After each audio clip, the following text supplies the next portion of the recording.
From the heart of Hawkeye Nation comes the show that dissects the plays, debates the calls, and celebrates the victories.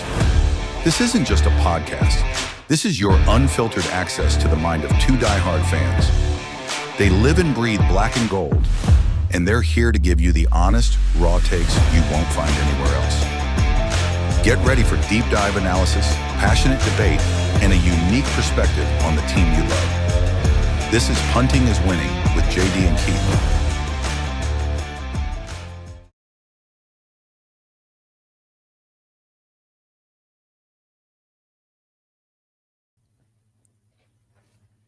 Welcome back, Hawkeye fans, to another episode of Punting is Winning, your Iowa podcast. We are your hosts. He's JD. I'm Keith. Welcome back. Final week of the regular season for most teams. I still have one regular season game that has to be played, the Army-Navy game, which I think is probably one of my favorite games of the entire year. It doesn't involve Iowa. But yeah, regular season wrapped up. Conference championship games next weekend, and Army-Navy. So football season went by really quick. So it did. Very quick. All right. Speaking of which, let's tackle last week's question of the week. Last week's question was, give us your prediction on the Iowa-Nebraska Black Friday game, rivalry game. Give us a score if you could tell us the score. A couple guys, went out and said Iowa was going to win, but it was going to be a low-scoring game. I think we had a 28-16, which kudos to Kelvin for getting Nebraska's score right. Bad job out of Nick. Oh, Nick, yeah, picking Nebraska. But then again, what do I expect from somebody who hates Iowa? Clearly, he doesn't hate Iowa. Hey, if he can dish it out to me, then he better be able to take it. Okay. Guys, everything he says is hating on Iowa, and he makes stuff up that I say. That's clearly he makes stuff up. Let's clarify. Everything he says, he's against the Iowa coaching staff, not necessarily against Iowa. He wants it to go back to where Iowa has, an offense, a defense, and special teams, and is good, so that he can enjoy good seasons and have opportunities at championships. That's what he's after. That's what I'm after. Mm-hmm. I say good luck with that. I mean, that's not a guarantee with a new coach. Nothing's guaranteed. No. But just to clarify, there was not one time last week that I said Iowa develops quarterbacks. I don't know where he came up with that one at either. So I think he just pulled that one right out of his ass somewhere. Okay. I've never said that. So anyway. So here's the new question. I just had to clear the air on that. Here's the new question of the week. What bowl game do you foresee Iowa playing in, and who do you think they will be playing against? That's the new question of the week. Yeah, I can go out on a limb and say that I think it's going to be in Tampa, and it's going to be against Missouri or Tennessee. Yeah. Yeah, I know. It's all going to depend on how conference championship games go, especially when it comes to the SEC and how much posturing they get to get 5 or 6 teams in that they think deserve to be in that don't. Let's take Alabama, for example. Let's say Alabama loses to Georgia. They go in at 10-3. They're going to be all up in arms of this. They deserve to be in. They played in the championship game, blah, blah, blah. And with that, Texas deserves to be in because they beat 3 top 10 ranked teams. Well, that's debatable too. 1 top 10 ranked team and 2 of them that would be fringe top 15 teams. But that's beside the point. After being number 1 preseason. Yeah, I mean, that's the thing. Collapsing. Arguing playing Ohio State penalized. No, playing Ohio State didn't penalize you one bit. Losing to Florida penalized you. Yeah. Because you deserve to be penalized losing to Florida. That's a 4-win team. Yeah. 4-8. The overtime win against Mississippi State didn't help your cause either. I mean, you should have. Or the overtime win against Kentucky. Oh, yeah, Kentucky. 2 terrible teams. Yeah. 2 terrible teams. You've got to, if you're in that position, you've got to win big on some of these games. You can't just sneak by. And actually, that Mississippi State game, they should have lost that. Yeah. Well, and here's the thing. I get it. Every team has a chance to have a letdown. And there's going to be a team that, let's use Iowa, Michigan State, for example. There's no reason in the world that Michigan State should have been that close. However, if you go back and look at Michigan State games, outside of Indiana and UCLA, they played in close games all year long. Yeah. So, yeah, but I'm still saying, that's a 4-8 team there that Iowa barely got by. I'm not saying Iowa should be in the playoffs because of that either. Right. I'm just saying is every team, I'll give you a mulligan on one of those two, but I'm not going to give you a mulligan on two of those where you have to go to overtime to beat two very bad teams. You're not one of the top 12 best teams. Yeah. I'm sorry. That's just not the way it works. If you No. were one of the top 12 best teams, number one, you wouldn't have 3 losses. And number two, you would not have to struggle against teams that don't even make a bowl game. I think it will be a travesty, or it could be a travesty if Texas does somehow figure out a way to get in. I think that's just an absolute travesty. 3 losses and losing to Florida, who was not a good team. I'm not even sure. Did Florida, it wasn't even good enough to make a bowl game, right? Did they have enough Florida wins? was 4-8. 4-8. You lose to a 4-8 team. And here's the thing. That team beat Florida State, who beat Alabama, and Florida State finished 5-7. Yeah. Those are 2 really bad losses for SEC teams that they're saying shouldn't count. No, I'll just throw those out. Those don't matter. Those shouldn't count. Well, here's the thing. If you want to get your teams into the college playoff, just say, here's an all SEC format. You guys go play for your own little mythical national championship. You can call it your SEC championship. Play all your teams, whatever. I don't care. Put them all in there and let them play. Just cut them out of the rest and just say, you don't belong to the NCAA anymore, because that's what you want. Go figure out your own money situation. Go figure out your own bowls, all that. I'm just so sick and tired of the narrative of, well, the SEC is so much better than everybody else. No, it's just they have good publicity. It's like that line out of Hogan's Heroes. The Blue Baron was such a great person because his brother was Himmler's barber and a PR person. That's exactly what the SEC is. They have ESPN behind them, and they have ABC, who's owned by ESPN, posturing for them all season long. And most of the voters in the AP poll, and I'm telling you, the AP poll matters to an extent, are from the South, and most of those voters are SEC voters. So yeah, they're going to have more teams in there. Especially, you look at it right now, you've got an 8-4 Tennessee that just got boat raced by Vanderbilt at home, and they're still ranked top, and they're still in the top 25. I just let you go ahead. I'll sit back. They didn't beat a team with a winning record. And they're top 25. Get out of here. Yeah, I wish I could put this on the SEC network, because I would love to go head to head with Paul Feinbaum, because first of all, I'd like to tell him how ugly he is and how stupid he looks with those big ass ears. But number two, to tell him the SEC is not the be all end all. They are not as great as you think they are. Come up north. Let's see you guys play in that conditions that Illinois and Northwestern played in last night. Or play in those conditions that Ohio State and Michigan played in, or Wisconsin and Minnesota played in. Or even Iowa, Nebraska, even though it wasn't really bad, it was cold. Come up and play in those conditions, and then start talking to me about how great you are. Anybody can play when it's warm. Oh, it's 60 degrees, it's 70 degrees. We play football down south. Come up and play football up north.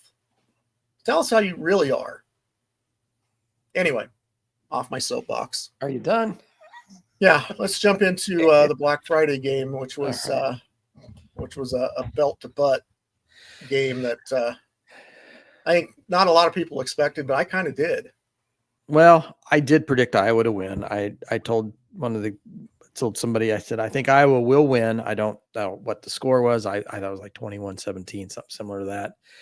I figured the weather would keep the scoring down, but it didn't. I was a little nervous at first when number 21 for Nebraska is Johnson, I think his name is, when he started running wild on Iowa. I was like, oh, well, no. Let's be fair. That 71-yard run should have been a 10-yard penalty. Zach Lever was tackled. Yeah, but whatever. They missed I wasn't a holding call called all game, was there? I don't think. Boy, if there was, it was only one. I don't remember there even being one, but and the other one that was debatable was the targeting, non-targeting. If I'm on the other end of it, I'm saying it's targeting. If I'm on our end, it's not. Yeah, well, but if you look at it and you look at it slowed down and you pause it, you can see the receiving back with his hand up to do a stiff arm on Shire, grabbed his face mask and was pulling him down. So that's going to lead his helmet wherever you want it to go and to make it look like he's targeting him. It was a good football play.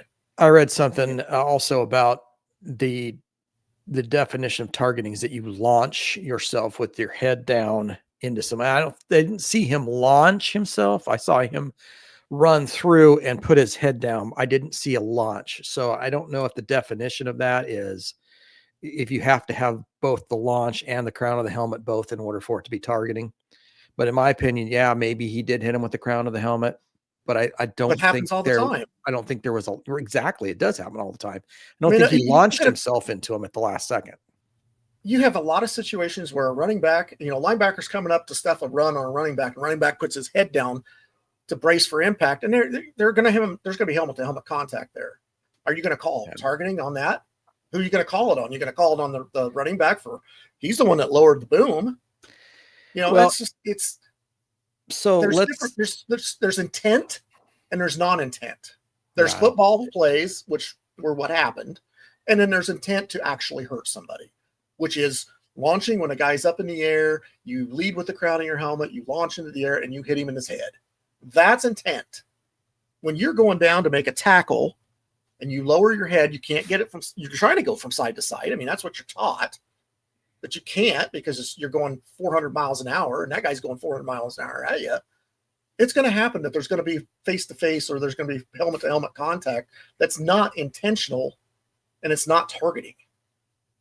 I mean, if you want to call that, then go back a week before when Gronowski got smacked right in the face on a guy coming in. Did we holler, that's targeting? No. There was a couple of other instances that weren't called when Gronowski got hit late that they didn't call. So, I mean, slide. There was a couple of things that just didn't seem, there were missed calls on both sides. So, even if you take the 2 points off the board, it is still end up 38-16. And if you end up, they didn't have to kick off to Iowa. So you take 7 points off the board for Iowa. Let's say you give them 7 points. Iowa did not score. So after that safety, Iowa did not score on that next possession. So you can't take that 7 points away. Okay. So there you go. It's still Iowa win, no matter how you look at it. If you want to win Nebraska, you got to stop Iowa. You can't let them score touchdowns like they did. And Iowa's not what I would call a prolific offense. And you couldn't take care of business. So in my book, you didn't deserve to win. So, that call didn't cost you the win. Well, let's be honest, Nebraska, you almost gave up 400 yards of offense to Iowa. Yeah, well, that cost you 379. Your almost 400. Inability to stop the run cost you. Your inability to not be able to stop a team that doesn't pass very well hurt you. Yeah. Your special teams killed you. You got a gifted 3 points thanks to the wind. The wind in a very fortunate bounce. When I first saw that kickoff that they recovered, I was like, what are we doing? But then I realized after I saw it a couple of times, I know what he was doing because he's number one. He's thinking, I can't get to it, so I'm going to play it on the hop. Right. Well, it bounced backwards. Yeah. So I don't blame him for that. It was just one of those unfortunate things. At first, I was blaming him. I'm like, what are you thinking? That's a live ball. You're not even trying to get it. But then when I go back and watch it a second, third time and see truly what happened, I was like, okay, yeah, he knows he can't get to it, so he's going to play it on the hop. Just an unfortunate bounce. Yeah. Yeah. No, I thought Iowa played really well for the conditions. They ran the ball well enough. They did not tackle great, not early. The first half. Let's say early. The first half. But I think there was a couple of times they lost contain on the outside, and that was something that you learn early on. You don't lose contain on the outside, but they did. and that cost them a couple of runs, the 70-yard run, and then there was another like a 40-yard run that came right after that. So, I think they got that kind of straightened around and figured out. That didn't occur again the rest of the game. So, they making those adjustments really took care of, I think it took the wind out of the sails of Nebraska, because they were living on that those edge runs. And when Iowa stopped that and dropped them a couple of times on those for losses, then I think that kind of took the wind out of their sails, and they weren't able to throw. And Latif got himself injured early, wasn't able to really plant and throw off that front foot. So that had something to do with it. And once you take him out of the one of the aspects of him being able to run, you take that out of the equation, because he wasn't going to run with that bad leg. So Iowa then could sit back and say, okay, we don't have to worry about him running. So we're just going to play defense, pass defense. We're not worried about, we'll put a spy out there in case he thinks he can run. But they didn't try that. And his passing was not good. His accuracy was fair at best. And, you allow Iowa to take some possessions, some long possessions, where they would go down the field in long possessions. I think that one in the third or fourth quarter, late in the third, maybe early in the fourth, that was a long possession that Iowa had, and it took a lot of time off the clock, and it didn't give Nebraska a chance to do anything with it. So those are the things that's how Iowa wins games. And that's exactly how Iowa won this game, is running the ball. They only threw the ball, where they actually passed the ball 25% of the plays.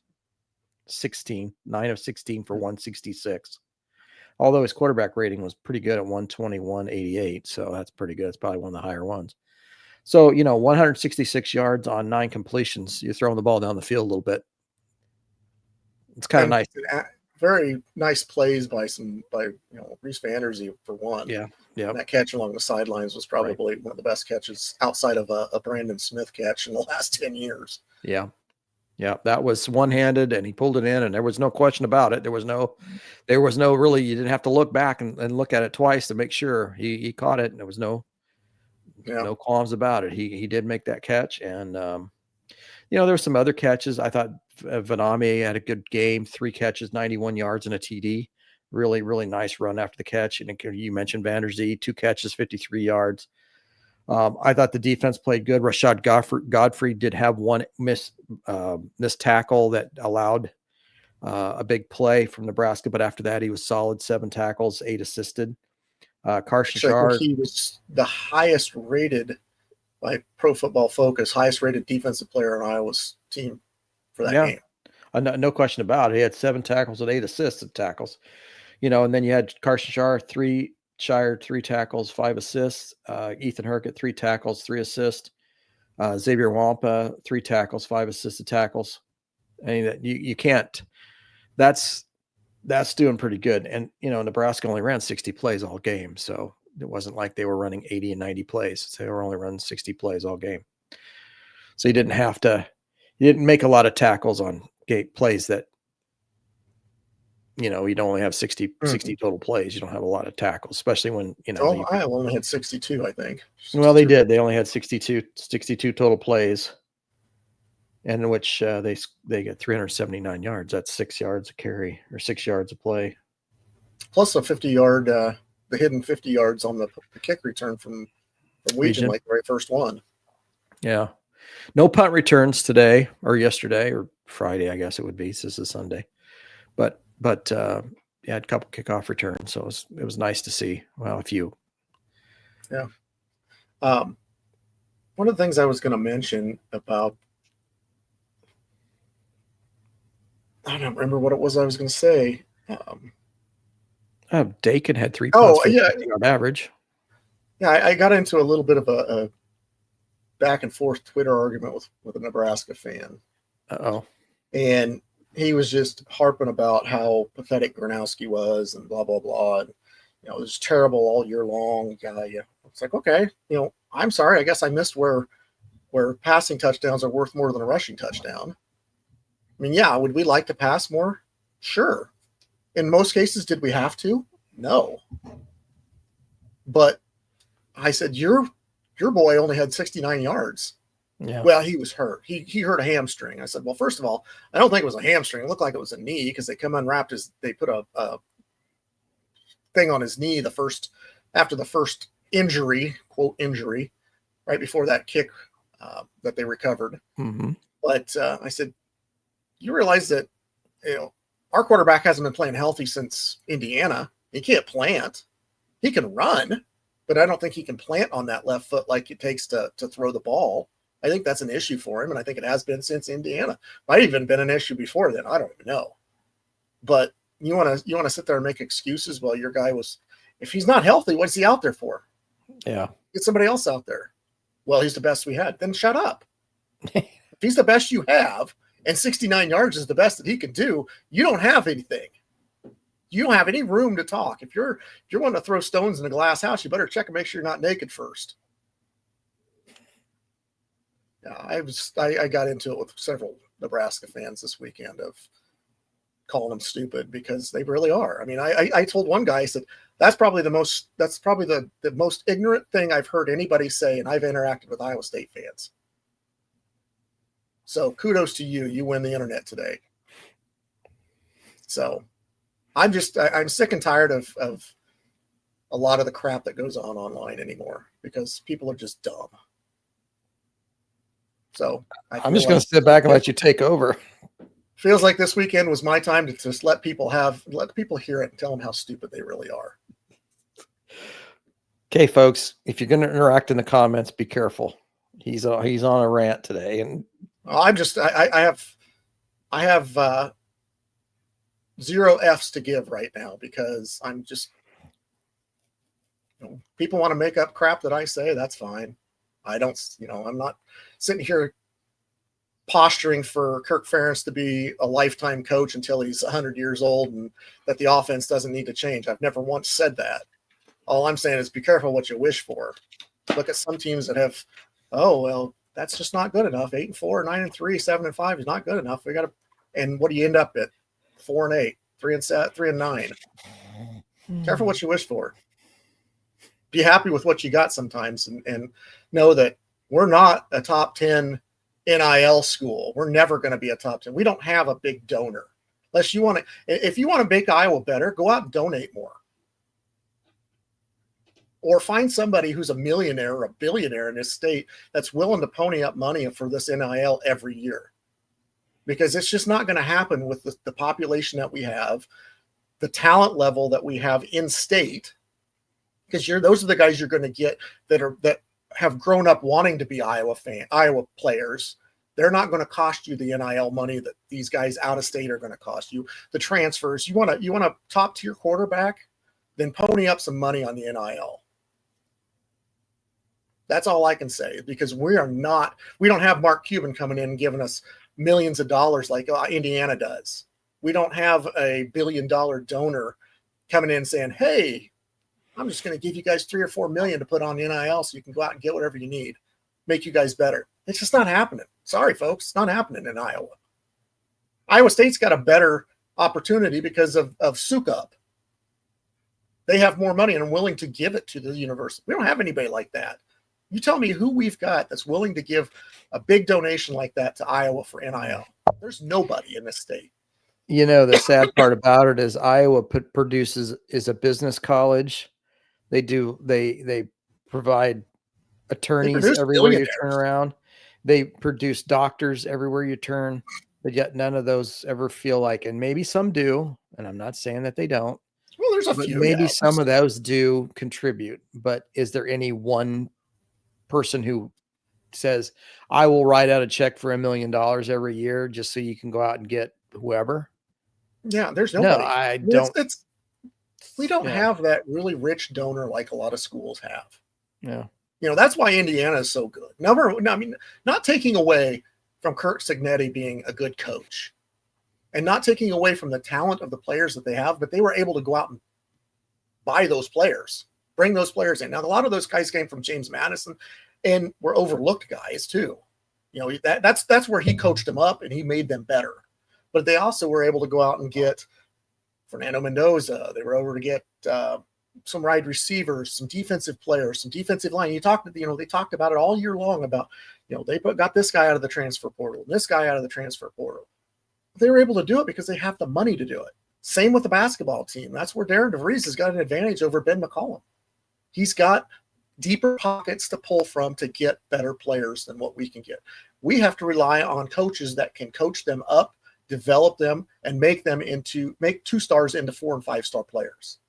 And right now we have that coaching tree at Iowa. You may not like how he runs his organization. You may not like how he runs his offense and everything, but they're consistent. They're going to get you 66% win percentage every year. If you don't like that, then I don't know what to tell you. Yeah, do we want more? Yes, everybody wants to be in the playoffs. But I'll tell you what, I would rather be 8-4 than 4-8. Because 8-4 still has you in a conversation the next year when you're 9-2 going into your last game. You're still in a conversation for a playoff. If you're 4-8 consistently and you get up to a 9-2, that's just a fluke. A 9-2 team at the end of the year, going into the last game, has a little bit more clout coming off of 8-4, 8-4, 8-4, 9-3, 10-2. There's more clout to that. You get more national exposure, you get more national credibility. And that's saying a lot, because Iowa didn't get a lot of credibility anyway, because the only credibility they get is, well, they don't run an offense that scores any points. Booger McFarland. Nebraska allowed Iowa to get 40, or allowed Iowa to have 40 points on them. When was the last time Iowa dropped a 40 burger on anybody? I don't know. How about a month ago? 3-4 games ago. Yeah. I mean, this narrative of, well, Iowa can't score points. I'm sorry, this isn't Brian Ferentz's offense anymore. And no, there's more to an offense than just yardage. I don't care if Iowa went out and ran for 100 and passed for 100, and they got 3 return touchdowns and they put up 40 points on a team. I don't care. They put up 40 points and they beat the team 40-10. Am I going to look at that and say, well, they only put up 250 yards of offense? Okay, well, maybe there's a reason why they only put up 250 yards of offense. Maybe it's because their special teams got them short fields, or their defense got them a short field, and they only had to go 40 yards for a touchdown. Do I care how they get it? They get 40 points. I don't care if they got 40 points on 150 yards. I really don't. And anybody that gets hung up on the fact that, well, it's 40 points, but they only had 150 yards offense, you're missing the point. The point of the game is to score more points than the other. You can have 500 yards and score 10 points. Look at Emmett Johnson, 237 yards or 227 yards on the ground. They got beat by 24 points. So you tell me which is better, to have a team who was balanced like we had, or to have one guy rush for 227 yards and get beat by 24. I'd rather be on the other end of that. I don't care about the yardage. Now, is it more fun to watch a team put up yards and be prolific on offense? Absolutely. But at the end of the day, what matters to me is there a win in the win column, or is it a loss? That's what matters to me. Because when it comes time to bowl games, it comes time for college football playoffs or whatever, the wins and losses matter more than the yards. Now, not saying that yards and what is it, the style points don't matter a little bit. Sure they do. But are you going to keep, let's say Iowa was to have won, let's say Iowa didn't give up a field goal to Oregon, and they didn't give up that touchdown. They can't field goal against Indiana, and Cornhuskers doesn't get hurt. So now there's a 10-2 team. Really didn't have much offense in those games. They still won them. They're going to get looked at as, oh, well, they beat Indiana and they beat Oregon. I think they are probably one of the top 10, top 12 teams. Doesn't matter to me if they put up 200 yards in those wins.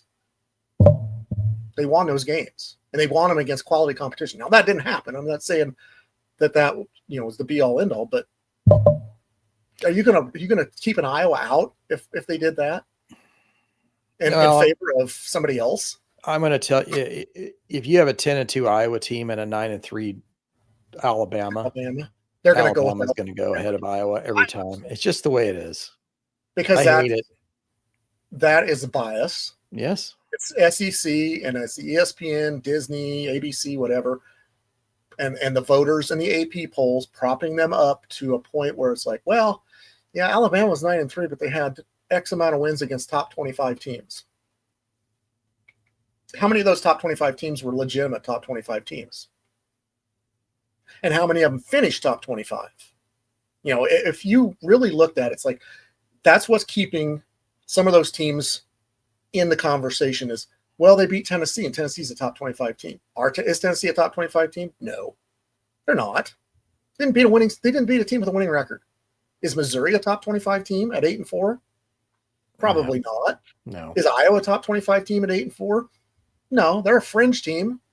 Now, if you've got a bunch of teams that are at 8-4 and they're, you know, let's take a look at the resume. Okay, Iowa's 4 losses are to teams that finished 8-4 or better. 3 of which are currently ranked in the top 15. One is number 2 and one is number 5. And the other one was number 15. So, and they lost those 3 games by a total of 12 points. Yeah, but the bias is going to be that the SEC has a tougher schedule. They have better teams, and Iowa, you know, it's just the SEC fans. The bias. They are the masters at the hypotheticals. Oh well, if Nebraska, if Alabama played Iowa's schedule, Alabama would be undefeated. I guarantee they wouldn't. No, there's no way Alabama, the way they played this year, there's no way they're undefeated with Iowa's schedule. They're probably 9-3, like they are. But to say that they would be undefeated with that schedule because it's the Big Ten and it's just terrible, that's just plain flat out ignorance, and I don't watch football. That's just me being arrogant, being an SEC homer. Now, am I guilty of being a Big Ten homer at times? Sure. Do I think the Big Ten has tougher teams in general than the SEC? It's debatable. Well, they do this year. I think those top 3 teams are as good as anything that the SEC has. I think the top 6 teams in the Big Ten are better than the top 6 teams in the SEC this year. So if you take the number 1 team, if not as good as. So if you take the number 1 team in the SEC and you take the number 1 team in the Big Ten and you take the number 2 and fight 2-2, 3-3, 4-4, 5, I'm going to say of those 6 games, I'd say the Big Ten probably wins maybe 4 out of the 6. I would say, yeah, I'd say Ohio State wins. Yeah, Indiana will win. I'd say Indiana wins. Maybe Oregon. Oregon would be playing Mississippi. Depends on where it's played. Yeah, let's assume it's all on a neutral field. I'd say probably give Oregon an advantage just because Mississippi struggled against Washington State. Yeah. In Indiana, or Oregon's only loss was to Indiana at home by 10, which most teams don't lose to Indiana by 10. They lose by 25. 40. So I kind of give that the advantage. And then the next team in that list would have been Texas A&M against USC or Michigan. Probably give Texas A&M the advantage there. Mm-hmm. Then we have Oklahoma and USC. That would be a fun one because of the Lincoln Riley effect. Yeah, that may happen in the whole game. Here comes the really interesting one. I think next on the list is it Vanderbilt and Iowa? Because Iowa was 6th. Let's see the standings for the SEC. Alabama 1, Georgia 2, Mississippi 3, A&M 4, Texas 5, OU 6. So Texas and USC and Oklahoma and Iowa. And the way I've seen Oklahoma play, I'd give advantage to Iowa. Honestly, I've watched Oklahoma play 3 times this year and walked away. You know, I watched them when they played Texas. Didn't look good at all. I watched them when they played Mississippi. Supposed to be this vaunted defense. Didn't look good at all. And who was the other one that I saw them play? Because they got beat. So they have 3 losses? I only thought no, they got 2 losses. Yeah. Okay, yeah. So I lost Texas and Mississippi were the 2 that I saw them lose to. Missouri. They beat Missouri 17-6. Yeah. I'm like, yeah, and you beat LSU 17-13. That's not setting the world on fire. I don't know. Well, I'd say beat I'd Michigan say State. 4-2 is probably pretty close. 3-3 at the worst. 4-2 most likely. Yeah. On neutral fields. But I just think the whole narrative of the SEC being so much better is it's crap. Okay. But anyway, enough with football. Let's move on to some basketball. We wait till the we didn't even ask the question of the week going into next week, did we? Yeah, we did. Did we? Yeah. Oh, what bowl game? Yeah. Yep. That's right, because I said somewhere down south against either Tennessee or Missouri. All right, shift gears to women's basketball. Women's basketball, 2-0 week. Wins over Western Illinois and Fairfield. Let's start with Western Illinois. It was an 86-69 Iowa win at home. Iowa was led in scoring by Addie Deal. She came off the bench and scored 17. Ava Hayden had 15 points and 10 rebounds. She led Iowa in rebounding. Taylor McCabe, 15 points on 5 of 10 three-point shooting. Assist leader was Stremlow and Deal. Both had 5. Iowa shot 60% from the floor, 45% from 3, 76% from the free throw line. They had 39 rebounds to Western Illinois' 22. That's a big difference. They had 22 assists. The biggest thing with Iowa is their issues was they had 21 turnovers against Western Illinois. That's what kept the game closer than it should have been. You've got to take care of the ball. Part of that, and this is going to be a theme going to the next game, is they are definitely missing Chit Chat Wright. They are missing her in the worst way. And Emily Rodriguez, I don't believe, played in this game either. She's been out with a back injury. Tegan Mulaney had tonsil surgery this week, had her tonsils removed, so she was out today. So you have three players, 2 that basically play a lot, and 1 that 2 that are in the top 7 or 8. Yes. So you're looking at ball handler Chit Chat Wright, who we desperately need back. Taylor Stremlow is acting as point guard, but she is not a true point guard. And Addie Deal is doing an admirable job. She's doing a fine job. I just I know that she would rather be an off guard at number 2, but it is what it is right now. And hopefully with almost a week off, they can get Chit Chat Right. She was actually questionable today, but then when they cut to the game, she was in street clothes. So I knew right then not going to play today. Probably a situation where you didn't feel like they were going to really need her, but well, let's stay with Western Illinois. I thought the flow of that game was so disrupted. I thought it just way too many turnovers for Iowa. They didn't shoot the ball bad, 60%. That's pretty good. 3-point shooting, 45%. I thought they shot the ball really, really well. Problem was they just made some very silly turnovers, and some of their passing was not great. They were making passes to the posts that weren't necessarily there. There were some issues. There's some things that they've got to get cleaned up. Their ball handling right now is not the greatest, partially because of Chit Chat Right being out. That's, once she comes back, I think some of that gets resolved. But there's still some passes I think that are a little bit suspect that they need to go back and figure this stuff out via film and watch what they're doing and know the keys when Ava Hayden's open and when she's not really open. Well, and it's a good problem to have when we're nitpicking on a 17-point win. Yeah. Well, that's a game I thought Iowa should have won by 30. Yeah, but I mean, it was an undefeated Western Illinois team. Now, granted, that's not saying a ton, but in women's basketball, I think there's a little bit different. I don't know. I think there's opportunities for mid-major teams to be better than in the men's side a lot of times. I don't know why it feels that way, where you've got some of these teams that are mid-major level that are kind of fringe Power 4 type of teams.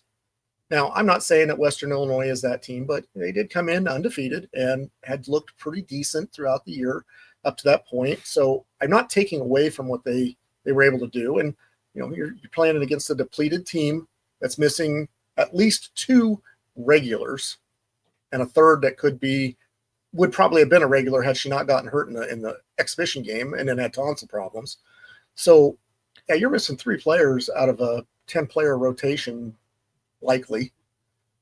It's going to make a difference. Yeah. You're playing players that are further down the bench, and nothing against Callie Levine. But she hadn't had extended minutes. So to get her out there and have extended minutes, great for her, and it's great for the team to get that build up. But I don't know that that's something that would have been anticipated. Well, luckily they survived that game and were able to coast at the end, get a little bit of a 17-point win. And then steps up today. I think the competition stepped up, even though people didn't realize that the competition stepped up. Fairfield, pretty good team. They typically are in the field of 64 or 68. 59-7 over the last 2 years. Yeah, very good team. And I think they showed well for themselves today. In fact, they had an 11-point lead on Iowa at one point. I think they were up 21-10. I didn't get to see the game at all because it was out and about, but I did listen to a little bit on the radio. Did I hear that they were one of the teams that had lost the least amount of players to the transfer portal? Might have been something they said on the radio that this was a team that's outside of graduation is pretty much the same team as last year. And they had 2 players that one averaged like 18 points a game, the other one averaged a little over 20. Yes. So that's a pretty quality team. That is a quality team. So yeah, they Iowa came out and hit that first 3-pointer, McCabe, and then went up 5-0, and then it wasn't a minute down the line, it was 8-5 in favor of Fairfield because they hit 2 3-pointers. Then they had a 3-point play, and then they hit another 3. So there is a 6-point deal going on there where they scored 6 points and never had to play defense. You could definitely see again today that chit chat not being in there to calm everybody down and deliver passes really kind of hurt Iowa. That Ava Hayden had a nice game. She had 18 points and 16 rebounds. She kind of willed Iowa to the win. Sounds like Kylie Feuerbach had a really good game too. Kylie Feuerbach was 17 points, 4 of 7 from 3, hit some free throws. Eddie Deal had 9 points, 4 of 7 from the field. Stolke, 13 points, 8 rebounds, and Taylor McCabe, 13 points, 4 assists, and she was 4 of 8 from 3. Iowa shot 51% from the field, 48% from 3-point, and 69% from the free throw line.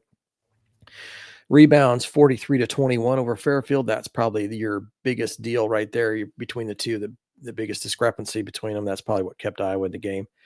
21 assists to Iowa to 17 for Fairfield. Iowa had 15 turnovers. So they did reduce their turnovers from 21 on when it gets to Western Illinois to 15 this week. So, or today.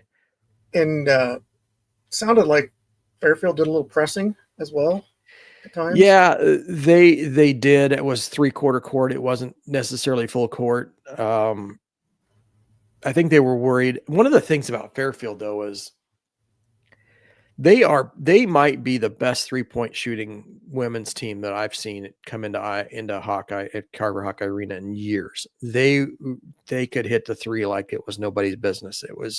In fact, they hit 18. They had 54. They had 15. They had 18 threes. They had 54 points on 3-pointers out of their 72. So they had 18 points that weren't out from outside the 3. They were just knocking them down. But in Iowa's defense, you talk about in the second and third quarters, Iowa's defense was stifling, just absolutely stifling. Fairfield couldn't get a good look at anything. Even underneath, when they tried to throw it down, they would look to the side, and they just couldn't get a good look. Now, I don't know what happened in the fourth quarter, but they dropped 7 threes in the fourth just by themselves. Fairfield did. So that's what kept them in the game. In fact, Iowa was pulling away from them. It might have been 68-51. And The next thing you turned around and it's 68-60. They hit 3 threes right in a row, like bang, bang, bang on three possessions. And I'm like, listening at that point. This is still in doubt. I mean, Iowa could, if they don't start playing better defense on the perimeter, we're in trouble. That's when Feuerbach stepped up and hit 2 threes right in a row, basically. She did hit 2 threes in a row to kind of keep them at bay. But, I have a lot of respect for Fairfield. I think that team's going to go far. They're going to win a lot of games. They're going to be, unless they have an epic collapse, I think you're going to see them in the tournament at this year. I think they're going to win their conference again. They're very good. Much better than I gave them credit for. Sounds like they had quite an eventful trip into Iowa City yesterday, too. Yeah, I didn't hear anything about that. Well, snowstorm and very low visibility. And I saw that they posted something on Twitter about, finally made it even through the low visibility and fog. It's like, wow, kind of sounds like Rudolph the Red-Nosed Reindeer there. Yeah, you need to get the shiny red nose. So we'll move on from the Iowa women, but they play their next game on Saturday, December 6th at Rutgers at 5 p.m. And that might be right up against the Big Ten championship game. So that'll be rough because that's one game I do want to catch, the Big Ten championship game. Unfortunately, I will not be home. But you can tape it. Yeah. I should tape it. I'll record it. Record it. We're really old. Yeah, we are. How about we go to the Iowa men? Also a 2-0 week. Important to note that the women are still undefeated. Yeah, 8-0. So are the men. Yep. So, and I saw that, was it the Iowa State women beat Indiana today? So between the 95. I think the state of Iowa is like 30-0 in their men's and women's basketball teams between Iowa State and Iowa. Yeah, and then if you wanted to, at one point you were throwing in Northern Iowa's men's team, they were undefeated too until the other day. And I saw Drake beat Georgia Tech the other night in basketball. Nice. Yeah, so that's a good win for them. And Drake lost to Robert Morris, so.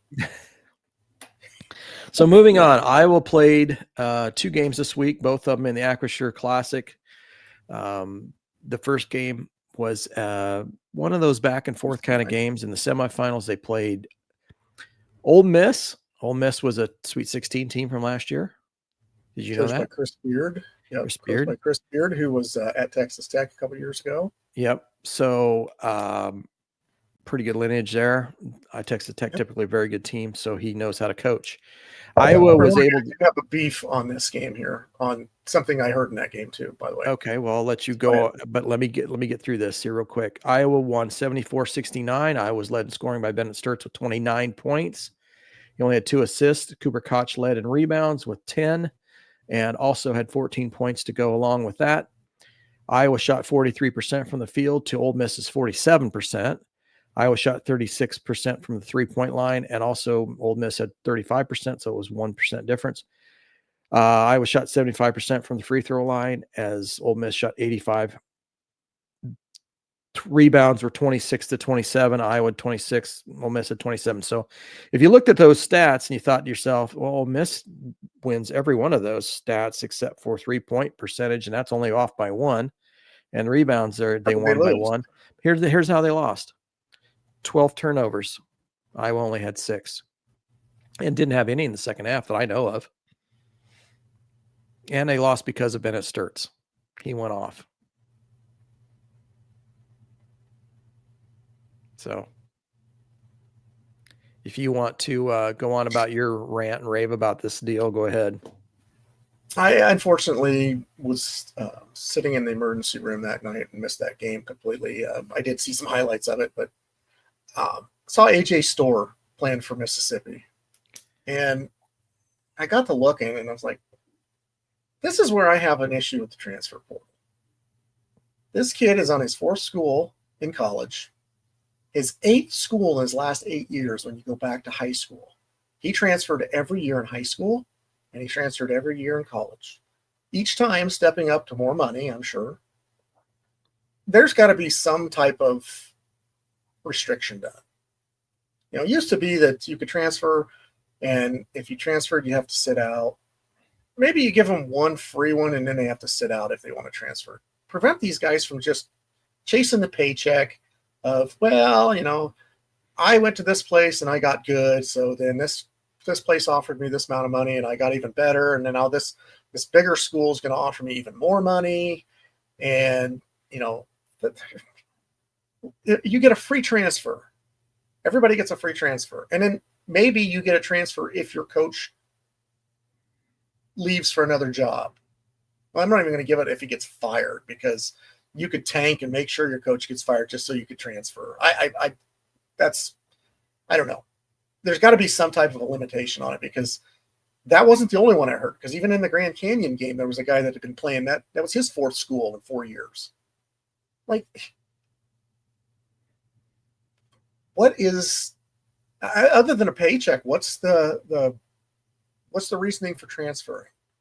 Well, maybe it's playing time, but if you transfer to school and you don't get the playing time that you think, you didn't do your homework, or you're not as good as you think you are. So you need to suck it up and learn to take the competition. A lot of these guys are saying, well, I'm not getting my playing time, so I'm going to go someplace where I can play. It's like, I'm not getting what I want, so I'm going to take my ball and go someplace else. That's not teaching them the life skills of when you get out there and actually have to have a real job, because a lot of these guys aren't making it in the pros. They got to get a real job.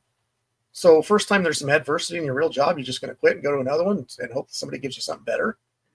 Good luck with that. Yeah, that resume, if you see 5 jobs in 5 years on a resume, I'm not hiring that person, because that's a job hunter. That's a job jumper.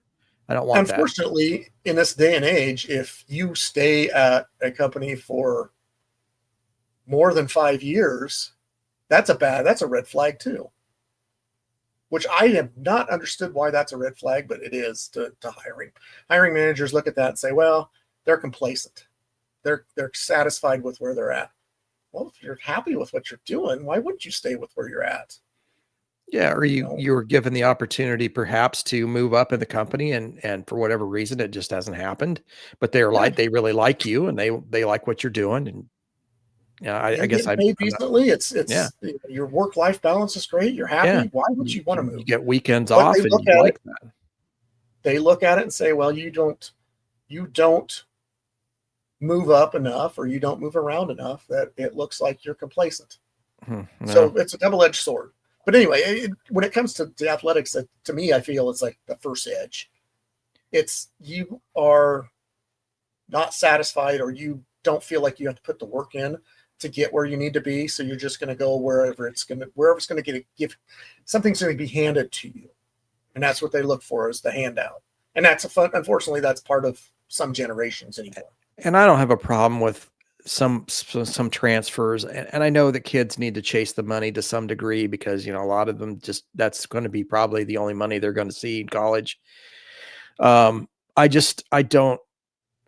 needs to be some sort of regulation involved here somehow. There's got to be some stipulations. There's got to be some regulation. There's got to be something to keep salary cap.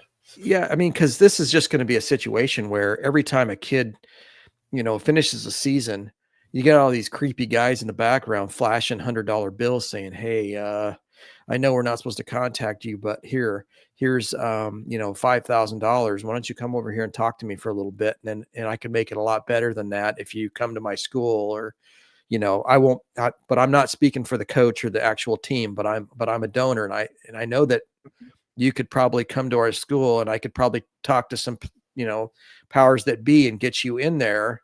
If if that's something we can work on money and get you all you can get. And that's just all it is just it's behind the back dealings and shady things going on.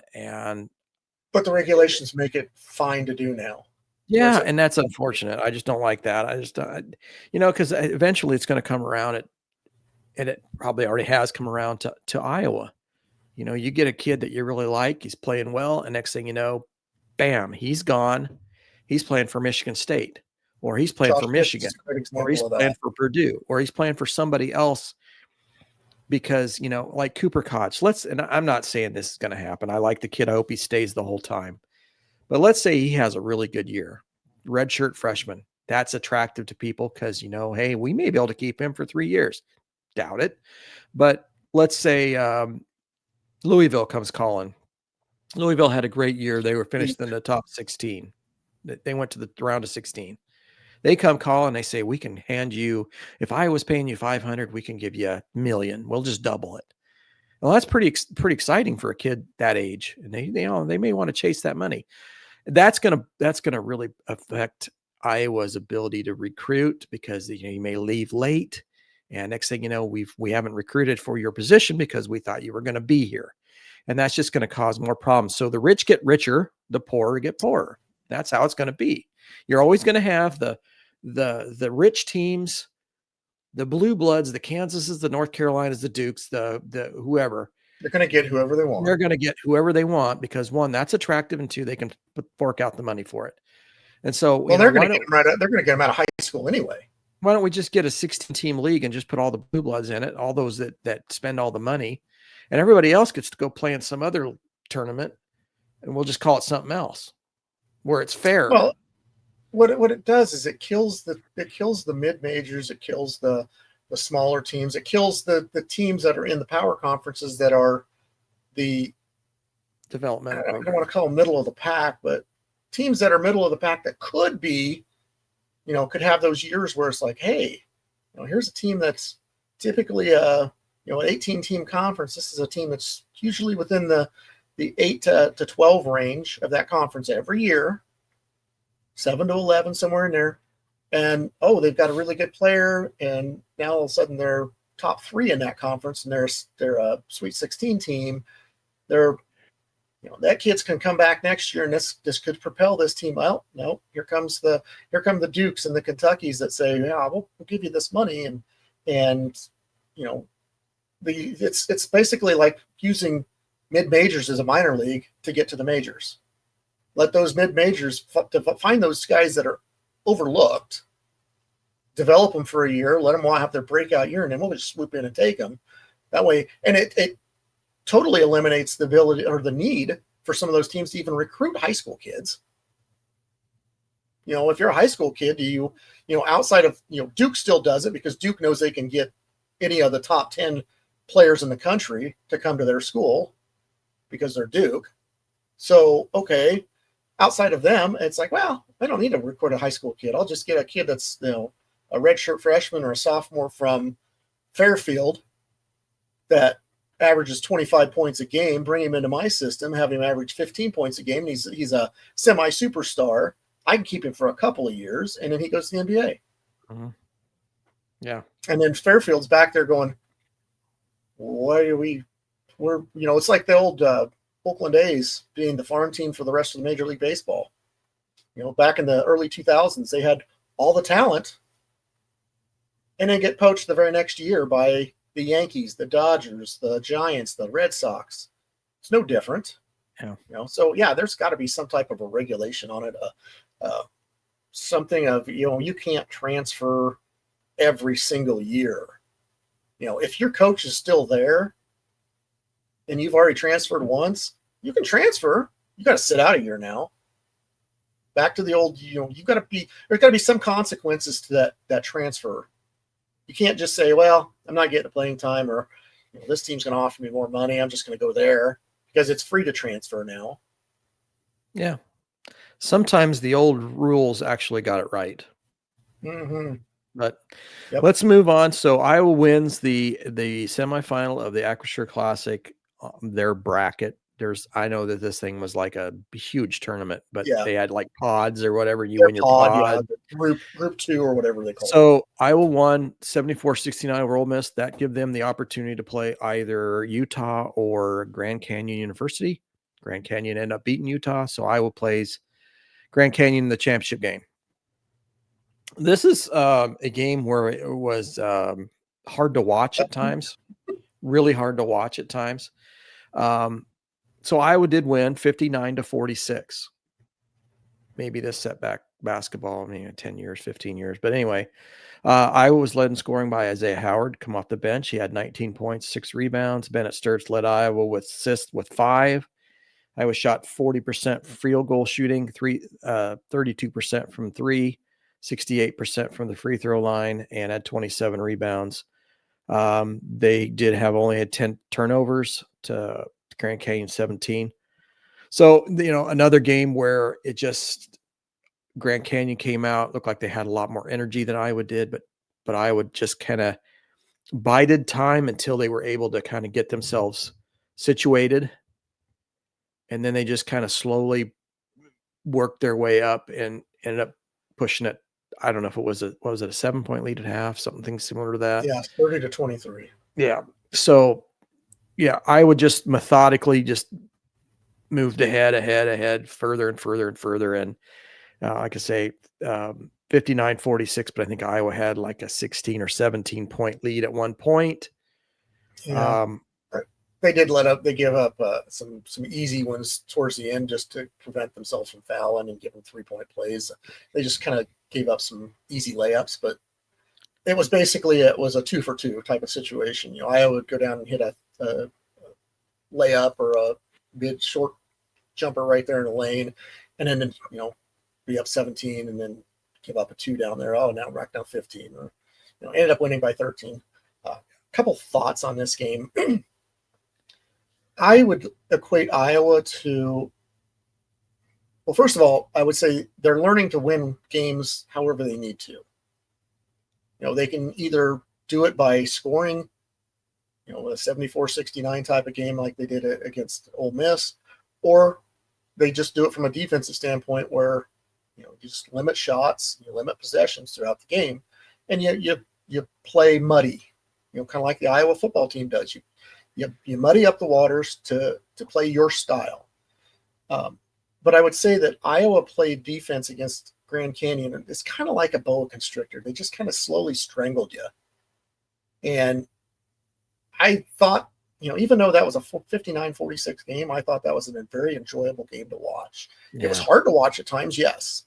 But it was because in my mind, I kept thinking, if this was last year's team, if this was last year's coaching staff, this game's 95-89 because neither team was playing that great a defense. There's times that Grand Canyon played pretty decent defense, but it was Iowa plays a slow, methodic half-court offense, whereas Fran's teams were a little bit more up tempo on that, even on their half-court offense. So, but Grand Canyon would have scored at will against last year's team. And it just would have been a scoring fest of, who's going to outlast the other. And I thoroughly enjoyed the fact that Iowa just played the anaconda, boa constrictor type of defense in that game, where it was just slowly strangle you and just pretty much they gave up their will to play at times. Well, I'll preface this by saying Iowa would not even have been in the championship game had this been last year's team. No. Mississippi would have blown Iowa out of the water. Yeah. Agreed. They wouldn't have played in the championship game last year. There's no way. I just don't. Well, and no way. I will boldly go on record and say this. Yes, Iowa goes to East Lansing this week for their first Big Ten game against a very talented Michigan State team. I would be surprised. I would be very surprised if Michigan State won that game by 15 or more.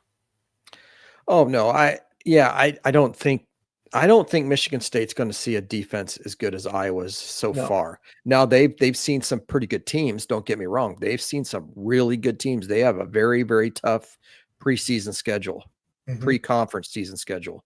Very tough. In fact, they play Duke after they play Iowa. So, you could look at Iowa as maybe a trap game, but I don't know. I don't want to drink the Kool-Aid and say Iowa's going to go into East Lansing and win that game. I don't feel like that's going to be the case, but I don't feel like this is going to be a 30-point blowout like it would have been if it was last year's This team. is going to be a rock fight. This is going to be like a 67-58 type of game. Yeah.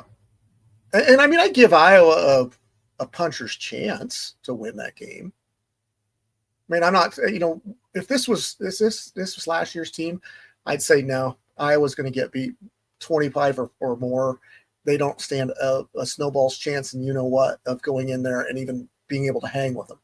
I don't feel that way this year. I feel like they can go into any environment and be competitive and be right there at the end, with the exception of maybe a Purdue, just because Purdue has that size advantage that they have on everybody. They always have that 7'9" goon that they seem to find anywhere and everywhere.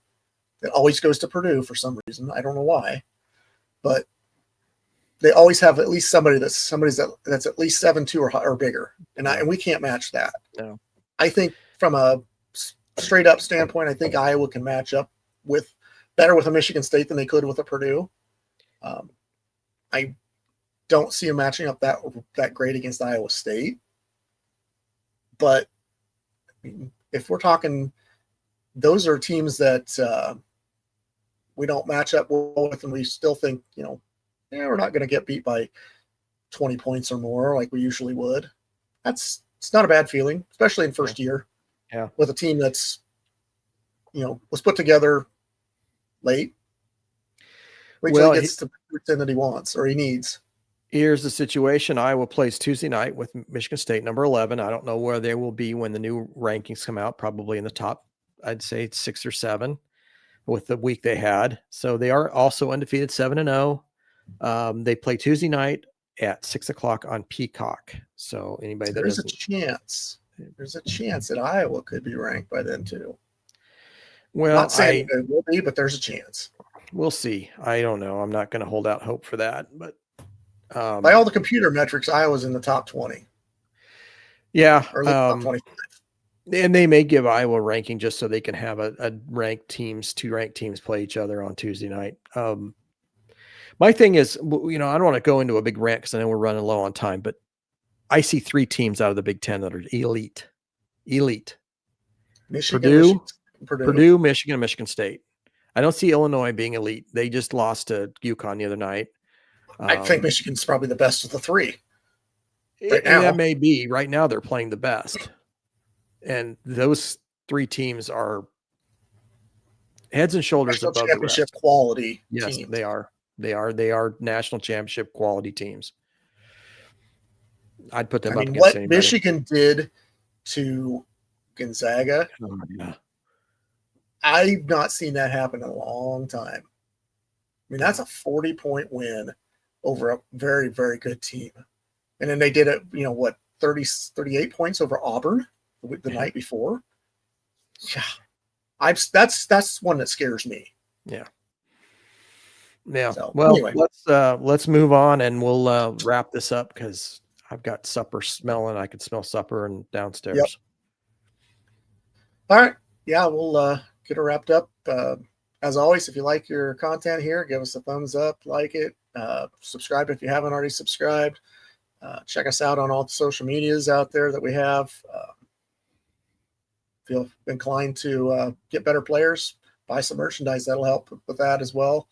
Other than that, I'm thoroughly enjoying watching the basketball, which I hadn't for the last couple of years. And thoroughly enjoyed watching Iowa just boat race Nebraska. That's about as enjoyable as it gets. Yeah. So nice to have a thrill game or a kill game rather than a thrill game. Yep. One of those where it's just like, you know what? Why don't we just beat them by 30 and be done? Yeah. Not have to sweat anything out. So right. Kudos to that. That made it a very fun weekend. I guess that's pretty much it. We'll end on a Go Hawks. End up on a Go Hawks. I said we'll catch you on next week. A little bit more basketball talk because I know we have Michigan State and Maryland next week on the men's side. So have a little bit more to talk about on Sunday next week. So with that, we'll give it a Go Hawks and get out of here. Go Hawks. Go Hawks.